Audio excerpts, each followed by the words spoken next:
Well, now to someone who knows the National Health Service very well. But that is just one part of his story. For many, a diagnosis of multiple sclerosis at the age of just 27 would be utterly devastating. But for Roger Chisholm, it's done nothing to deter him from a lifetime of adventure. He's just written his memoir, Don't Look Down. It's described as a life-affirming story of enduring friendships and coping with both adversity and tragedy with courage and resilience. Well, late last year, Roger had a chat with Sally and myself and told us, to begin with, about the day he was first diagnosed with MS. It was my first day back in my Cambridge college at the start of term, and I had been up to see my director of studies about my tutorials and things, and I was running downstairs having left his rooms in St John's College in Cambridge, and I slipped and stumbled and fell flat on my backside on these polished stone steps. And the next day I started limping, and the limp got slowly worse over about a week or two, and I went to the GP who said, well, maybe it's concussion that you've got in your spine from the fall. But then over another 2 months it slowly got better, and they said, okay, that's fine, it's got better. But then after another month or two, the right leg started getting weak, and I went back to the doctors, and that's when they told me, you probably got multiple sclerosis. Goodness. And it was totally traumatic because I was a very fit young chap. How much did you know of MS when you got that diagnosis? Very little indeed, to be honest. I was a medical student, but all I'd seen was 1 or 2 people in the streets with MS, you know, fundraising things, being wheeled around in wheelchairs. So I just immediately thought of a life ahead, being into a wheelchair. And at university, you know, I was a climber. I had a half blue for modern pentathlon, which was swimming, running, shooting, fencing, horse riding. So I was a fit chap. And yes, it was pretty traumatic. So mountain walking was something I'd done since I was a child with my parents. I did a lot of sailing with my parents. Yes, so at first it was totally traumatic. Did you have dark moments then? I had very dark moments, Did you, yes, Roger? I did. You thought life was over?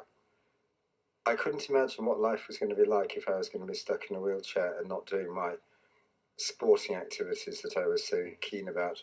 And my climbing and getting out into the mountains, which had always been, you know, I loved nature and the wild places of the world, and I loved being out at sea, and I loved being up in the mountains. We have a list here of just some of the things that you've undertaken. So ski mountaineering in the Austrian Alps, Yes, sailing in the Arctic Circle, Correct. walking around Annapurna in Nepal, Correct. working as a doctor in northern India. I mean, it goes on It and does. on. So what made you get your head around this and then rediscover your appetite for life?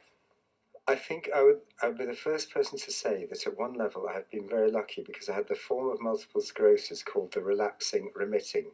And that means it relapses, it has its bad patches, and then it remits and it gets better. Some people tragically have a form called primary progressive where it just gets worse and worse and worse. And those unfortunate people have no choice in life. They're often in a wheelchair after 3 or 4, 6 months and can be dead after a year. But fortunately I had the sort where if I wanted to, I could keep doing things during the good spells. And I think because I'd always, you know, at university I'd always grabbed every opportunity I could to do everything I could. So I climbed, I flew with the University Air Squadron to do aerobatics, trained by RAF pilots. I did the modern pentathlon, which was 5 different sports. So I'd always push myself, and I just carried on pushing myself when I had the MS, basically.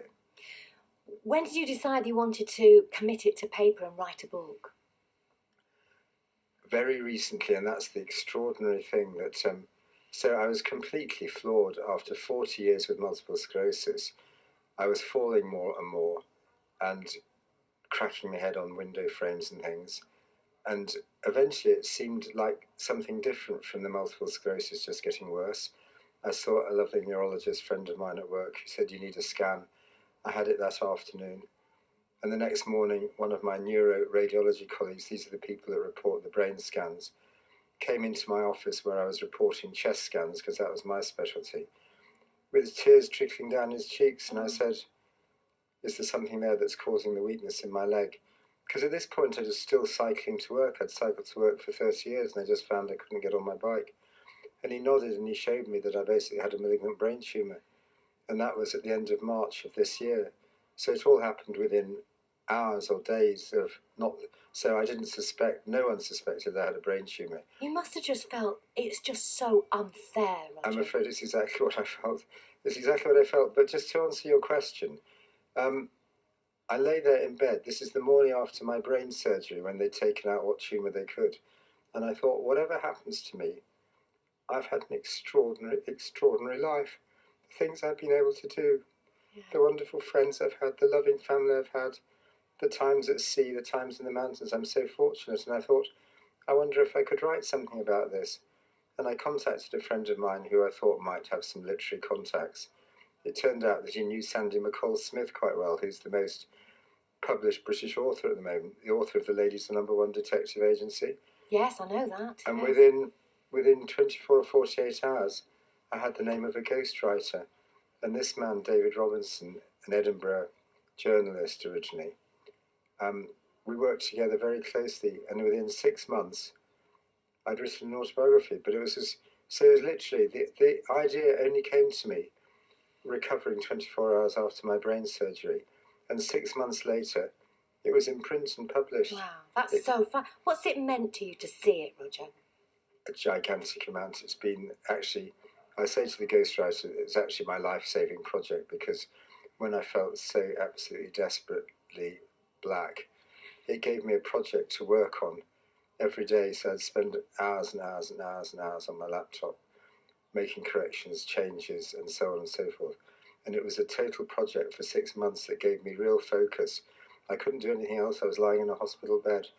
But it gave me something to work on, and we worked at it chapter by chapter, and we signed off 20 chapters in the end. And it's in press, and everybody says it's a jolly good read. A remarkable story, and more to come from Roger in the next 10-15 minutes. BBC Radio Lancashire with me, Brett Davis.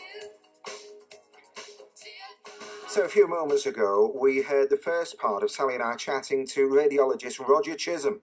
Ski mountaineering in the Austrian Alps, sailing around the Arctic Circle, walking from Annapurna in Nepal, working as a doctor in northern China, India. Just some of the things that consultant radiologist Roger has done since he was diagnosed with MS, aged just 27. We continued our chats, and he told us why he chose to be a radiologist at Salford Royal Hospital. My multiple sclerosis started while I was a medical student.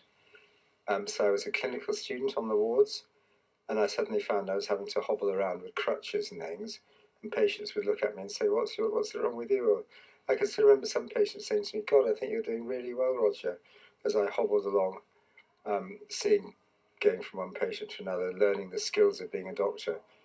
And I was very fortunate in Cambridge that there was a very supportive group of senior doctors who didn't mind that I was hobbling on sticks, and basically were supportive and encouraged me. And I was very interested in the specialty of radiology, because it's making fantastically fast strides. This is CT scanning, magnetic resonance scanning, ultrasound. You know, all patients in the hospital have multiple scans nowadays to make their diagnoses before the clinicians or the surgeons operate on them or treat them. So radiology has become an absolutely essential part of all medicine in the Western world, really. And there's a gigantic, exponentially increasing demand. And I specialised in an area called chest radiology, although I did cover a lot of other areas as well. I did lots of ultrasound. And basically I just found it fascinating.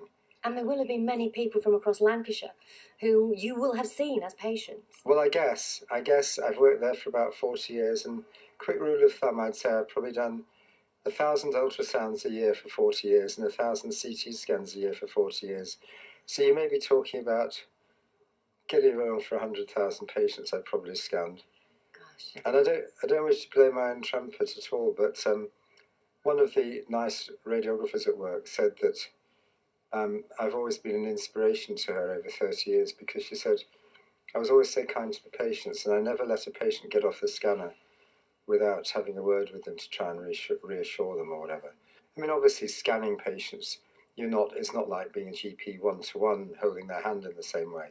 But you can do that a little bit, and when you're doing ultrasound scans, which was half my workload, you can talk to a patient while you're doing an ultrasound scan. And I've commented in my book actually how how many interesting stories you can get out just talking to a patient for 30 seconds. Well, we know that, don't we, writ large here, thanks to your calls. And if that has whetted your appetite and you'd like to read more about a man full of adventure, radiologist Roger Chisholm, his book is called Don't Look Down, and it's published by Scotland Street Press. It's yours for 20 quid. Thank you so much for your company today.